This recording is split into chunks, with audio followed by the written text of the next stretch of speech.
questions. One of the questions that we get a lot is, how much do I need to have when I get started?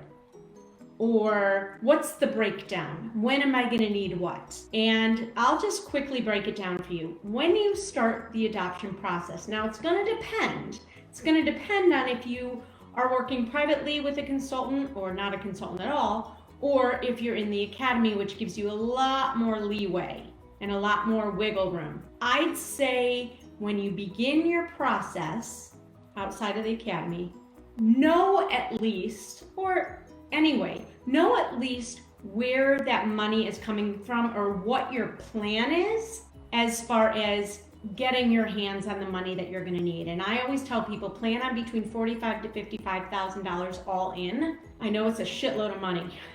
And we actually in our masterclass broke down different ways that you might be able that might be able to support you in getting that. And then, so you'll need to know at least where it's coming from, because by the time you apply to agencies, you want to have the bulk of your money at hand, because you never want to have to pass up a situation because you don't have the money. So know where the money's coming from and that you have a good plan in knowing how you're going to get that. When you begin, you'll need money for your consultant if you plan on using a consultant. And you'll need money for your home study agency. Home studies can range anywhere, I'd say, between $2,000 to $4,000, depending on where you're from and which agency you're working with.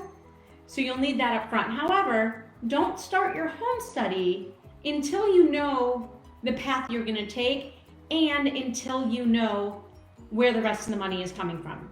And I say that because the home study is only good for a year, so you don't want it to expire before you have everything else that you need, because you're going to have to pay again for an update every time it expires. So if we can avoid that, we definitely want to avoid it. So once you apply to your agencies, if you're going the multi-agency route, which is what I advise, and that's what my model teaches, then you'll probably need $2,000 to $3,000 to be with like 3 to 5 different agencies. Once you match with an adoption situation, that's when you're going to start needing some real money. That's when you're going to need to pay, half of what your full fee is. And you're going to know what the costs are and what the financial risks are before you say yes to any situation. But that's where you're going to need the bulk of that $30,000 to $50,000. And then if finalization is not included in the agency fees and the match fees and all of that with the agency, then you'll need to hire your own separate attorney, in which case you're probably going to be looking at between $3,000 to $5,000. Some home study agencies also charge you extra for post-placement visits, so you need to find that out as well. So that's a little bit about how that breaks up. All right. Talk to you soon.